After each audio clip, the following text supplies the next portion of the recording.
Well, the costs associated with the holiday season, such as dinner celebrations and Black Friday shopping, they are not always a lot of fun. It seems to be costing a lot more this year, but it has also offered some Republicans an opportunity to go after President Biden, whose approval ratings have crumbled amid sky-high inflation, which has been widely reported. Joining us now is Julia Manchester from The Hill. Good morning. Happy Thanksgiving, Julia.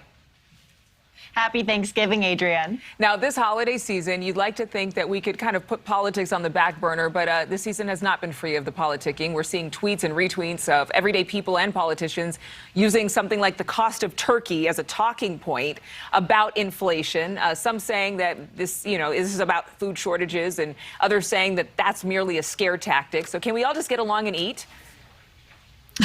I think that would be the ideal situation, but unfortunately, I don't know if that's going to happen here in Washington and various political circles across the country. It's interesting. Going back to July, Republicans, particularly House Republicans at the NRCC, the National Republican Congressional Campaign Committee, have really been pushing these inflation ads to match with the holidays that are around the corner. So in July, obviously with Independence Day, they were pushing the fact that your hamburgers, your hot dogs, your 4th of July celebration costs are going to be higher because of inflation. But this is different heading into the holiday season. Remember, this is the first holiday season coming out, or hopefully coming out of the worst end of the pandemic. And you're starting to see Americans wanting to go out more, wanting to spend more, wanting to see their families. But unfortunately, you're seeing fuel prices go up. That impacts the cost of traveling. It also impacts the cost of goods and services,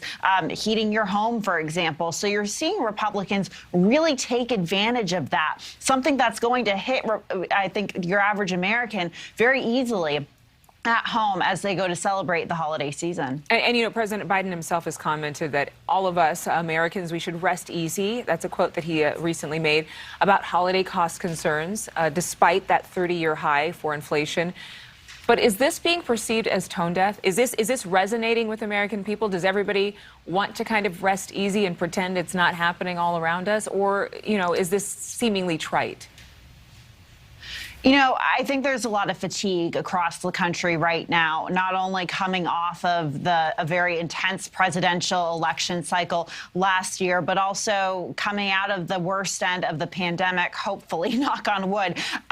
So I think there is definitely a feeling among a lot of Americans that they don't want to talk about politics, that they want to just live their lives and essentially go forward. However, I think with a midterm election coming around the corner and the fact that gas and fuel prices, as well as the prices of goods and services, are simply so high, it's something that could resonate with a number of Americans going forward. However, I want to add a big asterisk here when we talk about the midterm elections. We are just a little less than a year out from those contests. So, a lot can change between now and then. So I think we have to be mindful when we make predictions about how, the cost of living in this current moment is going to impact the election next year. Julia Manchester, thank you for the perspective.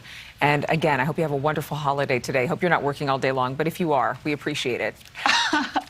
Thank you. Thank you so much for watching. Make sure to click on the red subscribe button below so you can get more of NewsNation's fact-driven, unbiased coverage.